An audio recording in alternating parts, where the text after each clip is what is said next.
Daydream anticipazione episodio 102. Jeanne e Sanem promettono di non lasciarsi più. Jeanne, dopo aver appreso che Sanem sarebbe partita con Ijit, deluso va da Sanem e le dice addio. Sanem, con le lacrime agli occhi, rimane sconvolta. Jeanne pertanto decide di andare nel suo rifugio in montagna e mentre si trova nel giardino a tagliare la legna, Jeanne è assorto nei suoi pensieri e ricorda molti momenti vissuti con Sanem e non si accorge dell'arrivo di lei. Sanem si chiarisce la voce per palesare la propria presenza. Lui si gira e la vede.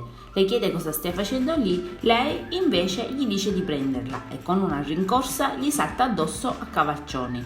Lui l'afferra e i due si baciano teneramente. Lei racconta che quando ha appreso che lui non sarebbe partito più, ha deciso anche lei di non andare. Jeanne ne è felice e le dice che da ora in poi non parleranno più di partenze. Sanem gli fa presente che la madre sa che lei è partita, pertanto quella sera non potrà tornare a casa.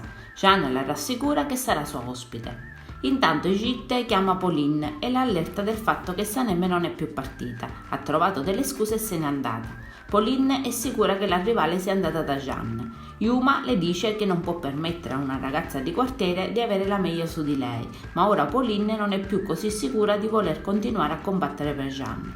Intanto al rifugio, Jeanne e Sanem finalmente trovano un po' di tempo per parlare e si promettono di non lasciarsi più. Al mattino Jeanne si sveglia per primo, mentre Sanem dorme, la contempla accarezzandola e la saluta dolcemente con qualche coccola. In giardino poco dopo Sanem trova un bigliettino lasciatogli da Jeanne su una tavola apparecchiata con un vasetto di fiori e dice ad alta voce quanto lui sia dolce. Proprio in quel momento lui torna e i due si rilassano e Jeanne fa le prove per quando dirà ai futuri suoceri quanto la ami. Jeanne e Sanem salgono in auto. Durante il viaggio lui le dice quanto gli sia mancato il suo tè, poi che vuole che lei torni immediatamente a lavorare in agenzia. Sanem ritiene che la cosa non sia molto cortese nei confronti di Ijit, ma Jeanne continua a insistere sulle dimissioni di Sanem dalla casa editrice. Lei gli chiede un po' di tempo perché non riesce a decidere così in fretta ciò che vuole. A quartiere intanto Osman parla con la sorella perché è evidente che qualcosa non vada con Leila. Lei non partecipa ai preparativi per la loro futura vita in comune, semplicemente pare concordare su tutto. Ayan cerca di rassicurarlo, tutto andrà bene. In agenzia, nel frattempo, JJ parla con Gulit. Lei lo vede triste e pensa che gli manchi Sanem, ma appena lui sente la voce di Jeanne che saluta all'ingresso in ufficio, gli corre incontro saltandogli al collo per la contentezza. Tutti sono sorpresi e felici che alla fine Jeanne non sia partito.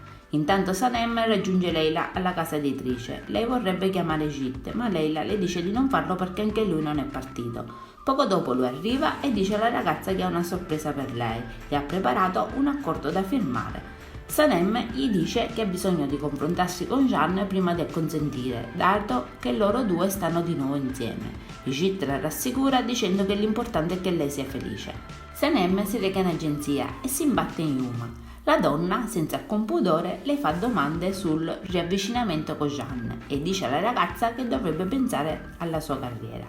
Sanem dunque va nell'ufficio di Jeanne e lo saluta affettuosamente di fronte a Pauline, la quale fa i suoi complimenti a entrambi per essere tornati insieme. Poi Sanem comunica a Jeanne di averci pensato e di aver deciso di continuare il suo nuovo lavoro. Pure Ijit arriva in ufficio. Lui rassicura Jeanne sul fatto che lavorerà insieme a Sanem e si complimenta perché sono tornati insieme, anche se ne è sorpreso visto che erano entrambi convinti di partire. Adesso non ci resta che guardare l'episodio. Io vi saluto e vi aspetto al prossimo video. Bye bye!